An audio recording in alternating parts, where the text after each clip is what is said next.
रामपुर और आज़मगढ़ पार्लियामेंट के जो बाई इलेक्शन के नतीजे आए, उससे एक बात साफ जाहिर होती है कि समाजवादी पार्टी में ना तो काबिलियत है ना अहलियत है बीजेपी को शिकस्त देने के लिए।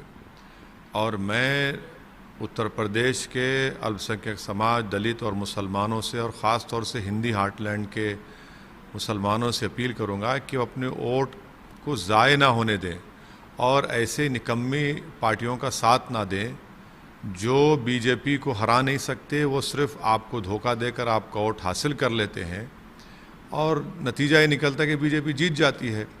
अब जब आज़मगढ़ में 2019 के पार्लियामेंट के चुनाव में अखिलेश यादव ने 1,60,000 की मेजॉरिटी से उस पार्लियामेंट सीट को जीता था, अब आप हार जाते हैं 8,000 वोट से। कौन जिम्मेदार? साफ जाहिर हो रही है कि समाजवादी पार्टी में ना काबिलियत है, ना अहलियत है, ना ताकत है कि वो भाजपा को शिकस्त दे सकें। इसीलिए हम अपील करते हैं ख़ास तौर से मुसलमानों से कि अपने वोट को ज़ाय होने ना दें। और दूसरी बात यह है कि अब ये 2 आज़मगढ़ और रामपुर की पार्लियामेंट सीट से बीजेपी जीत गई, कौन जिम्मेदार है इसका? किसको आप बोलेंगे कि बी टीम, सी टीम, डी टीम, ई टीम बोलेंगे? किसको वोट कटवा बोलेंगे? महाराष्ट्र में वहाँ पर शिवसेना के 40 विधायक भाग गए, किसको जिम्मेदार करार देंगे वहाँ पर आप? इसीलिए हम कह रहे हैं कि वो जो लोग ये सब बातें करते हैं, मुसलमानों को ख़ास तौर से सोचना चाहिए कि वो अपने वोट का सही इस्तेमाल करें, अपनी एक आज़ाद इंडिपेंडेंट पॉलिटिकल लीडरशिप को बनाएं, और उसकी ज़रूरत है आज भारत में। जैसा आपको बी टीम का कहा जाता है, तो बस ये थे बी टीम, आप तो खुश होंगे फिर इस रिजल्ट से? नहीं, मुझे इस बात की तकलीफ़ है कि भाजपा जीत गई, यकीनन मुझे तकलीफ़ है।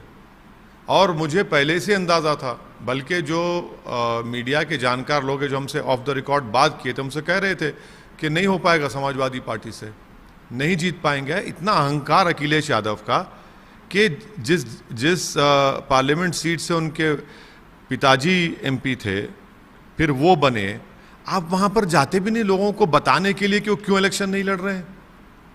इतना अहंकार। यकीनन हमको तकलीफ है कि भाजपा जीत रही है, मगर भारत के और ख़ास तौर से उत्तर प्रदेश के मुसलमानों से अपील करें कि अपनी सियासी पहचान को बनाएं, अपने मुक़द्दर के फैसले खुद करेंगे आप।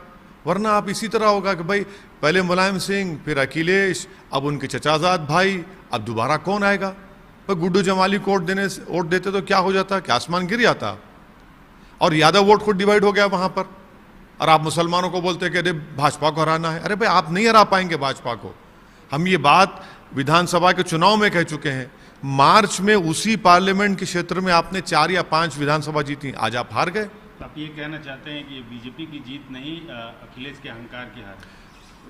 दोनों भी है, दोनों भी। देखिए, बीजेपी भाजपा जीत रही इसलिए रही है क्योंकि इन पार्टीज में ना काबिलियत है, ना अहलियत है, ना वो करेज ऑफ कन्विक्शन जो बोलते हैं अंग्रेजी में, ना इंटेलेक्चुअल ऑनेस्टी को वो भाजपा को हरा पाएंगे। इसीलिए तो भाजपा जीत रही है। और मुसलमानों को डरा कर, फुसला कर और ये बताना चाहते हैं कि मुसलमान का गुलाम है। आप बताइए कैसे जीत गए वहाँ पर भाजपा? ये मेरा सवाल उन लोगों से जो मुझ पर उंगलियां उठाते हैं, आप बताइए कौन जिम्मेदार है उसका?